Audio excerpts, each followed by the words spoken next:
ഒരു വാക്കുകൊണ്ട് ലോകത്തെ സൃഷ്ടിച്ച കർത്താവേ, എൻ്റെ പീഡകളുടെ മധ്യേ പിടിച്ചു നിൽക്കുവാൻ എന്നെ സഹായിക്കണമേ. ഒപ്പം എൻ്റെ പീഡകരോട് ക്ഷമിക്കുവാനും അവരെ വിശുദ്ധരാക്കാനുമുള്ള കൃപാവരം അങ്ങ് നൽകണമേ. ഇതായിരുന്നു ദേവസഹായം പിള്ളയുടെ പീഡകർക്ക് വേണ്ടിയുള്ള അവസാന പ്രാർത്ഥന. ഈശോയെ തള്ളിപ്പറഞ്ഞാൽ തനിക്ക് ലഭിക്കാമായിരുന്ന എല്ലാ പദവികളും എല്ലാ സ്ഥാനമാനങ്ങളും സമ്പത്തും തൃണവൽഗണിച്ചു. വിശ്വാസത്തിനു വേണ്ടി ഒരുപാട് സഹനങ്ങൾ ഏറ്റെടുത്തു. അവസാനം സ്വന്തം ജീവൻ പോലും വില കൊടുത്തു.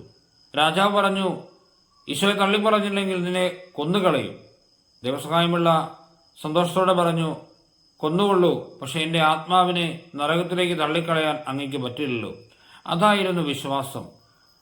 ദൈവത്തിന് വേണ്ടി ഏൽക്കുന്ന സഹനങ്ങൾക്ക് അങ്ങ് അവിടുന്ന് വില നൽകുന്നു എന്നുള്ളതിന് തെളിവാണ് ഇന്ന് ഈ വിശുദ്ധൻ അൾത്താരയിൽ വണങ്ങപ്പെടുന്നത്. ദൈവം നമ്മളെല്ലാവരെയും അനുഗ്രഹിക്കട്ടെ.